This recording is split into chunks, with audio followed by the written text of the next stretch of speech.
అదేవిధంగా ఒక international airport లేదే ఆ ఏరియా డెవలప్ కాదు. ఈరోజు హైదరాబాద్ తీసుకుంటే పాత ఎయిర్పోర్ట్ అయితే రోజుకి 20 ఫ్లైట్లు కూడా దిగే కాదు.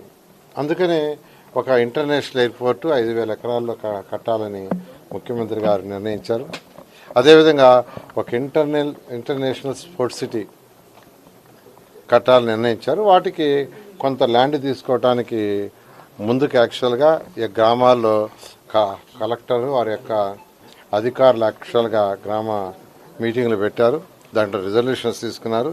దాన్ని ఈరోజు క్యాబినెట్కి సబ్మిట్ చేసి అందులో ప్రత్యేకంగా ఏదైతే అమరావతి క్యాపిటల్ చుట్టూ ఇన్నర్ రింగ్ రోడ్డు వస్తుందో ఇన్నర్ రింగ్ రోడ్డుకి మరియు రైల్వే ట్రాక్కి రైల్వే స్టేషన్కి తర్వాత ఇంటర్నేషనల్ స్పోర్ట్స్ సిటీకి దానికి సంబంధించి ఈరోజు 16,666 ఎకరాలు 16,666 ఎకరాలు 16,666.56 ఎకరాలను యాక్చువల్గా ల్యాండ్ పూలింగ్ తీసుకోవడానికి ఈరోజు క్యాబినెట్ ఆమోదం ముద్దేసింది. దీని మీద యాక్చువల్గా railway track, railway station, international sports city, inner ring road దీనికి సంబంధించి యాక్చువల్గా ఎయిర్పోర్ట్ కాదు, ఈ వీటికి మాత్రం ఈ యొక్క 16,666.5 ఎకరాలు క్యాబినెట్ ఆమోదించింది. దీని వెంటనే అధికారులు యాక్చువల్గా దీని మీద ముందుకు పోయి ప్రొసీడ్ అయ్యి గతంలో ఏదైతే ల్యాండ్ పుల్లింగ్కి రైతులకి ఎలాంటి బెనిఫిట్స్ ఇచ్చామో అదే బెనిఫిట్స్ కంటిన్యూ చేయమని యాక్చువల్గా ఆదేశించారు. దాని మీద ముందుకు పోవడం జరుగుతుంది. ఏ గ్రామాలు ఎంత తీసుకున్నారు, అలా కాకుండా ప్రభుత్వ భూమి ఎంత ఉంది ఆ గ్రామాల్లో? దీంట్లో తీసుకుంటే యాక్చువల్గా వైకుంఠపురం, పెద్దమూరు, ఎండ్రాయి, కర్లపూడిలో మొత్తం 7,562 ఎకరాలు. అదేవిధంగా వడ్డమాను, హరిశ్చంద్రాపురం, పెదపరిమిలో మొత్తం వచ్చి 9,097.56 ఎకరాలు. ఇదంతా కలిసి 16,666. ఇది కాకుండా గవర్నమెంట్ ల్యాండ్ యాక్చువల్గా 3,808 ఎకరాలు ఉంది. అది ఎక్కువ భాగం కొండలు, వాటరు ఉంది.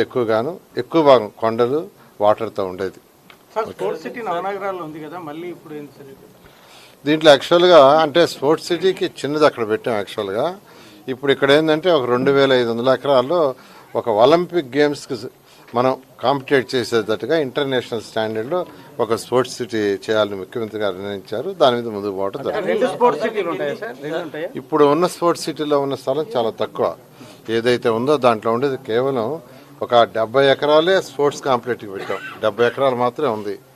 కానీ 70 ఎకరాలు ఇంటర్నేషనల్ లెవెల్లో పెట్టలేం కాబట్టి ఇంటర్నేషనల్ లెవెల్లో ఒక మంచి స్పోర్ట్స్ సిటీ చేస్తే ఎకనామిక్ గ్రోత్ వస్తుంది. ఎకనామిక్ గ్రోత్ వస్తే ఇక్కడ ఉన్న ప్రజలకి ఆర్థిక పరిస్థితులు పెరుగుతాయి, రాష్ట్ర ఆర్థిక పరిస్థితి పెరుగుతుంది. దాన్ని దృష్టిలో పెట్టుకొని చేస్తాం. గతంలో ఏదైతే ఇచ్చామో అంటే జరీబ్ అయితే 1000 + 450 చదరపు గజాలు, జరీబ్ కాకుండా ఉంటే 1000 + 250. సేమ్ అదే గతంలో ఏదైతే జీవో ఇచ్చామో అదే జీవో ప్రకారం యాన్యుటీ కానీ ల్యాండ్ రేషియో కానీ ఎవ్రీథింగ్ డిటో అలాగనే పోతుంది. అంటే ఇదేనా ఇంకా ఉంటుంది? అంటే ఇప్పుడు 2 దశలు అన్నారు, ఇప్పుడు 3వ దశ కూడా ఉంటుంది. ఎందుకంటే ఇప్పటికే మీరు చెప్పారు 44,000 ఎకరాలు తీసుకోవచ్చు. ఇప్పుడు యాక్చువల్గా ఇమ్మీడియట్గా ఇంటర్నేషనల్ స్పోర్ట్స్ సిటీకి, రైల్వే ట్రాక్కి, ఇన్నర్ రింగ్ రోడ్ ఏదైతే వస్తుందో ఆ ఏరియాలో ఈ ల్యాండ్ ఇచ్చి తీసుకున్నాం. నెక్స్ట్ అధికారులు వర్కౌట్ చేస్తున్నారు.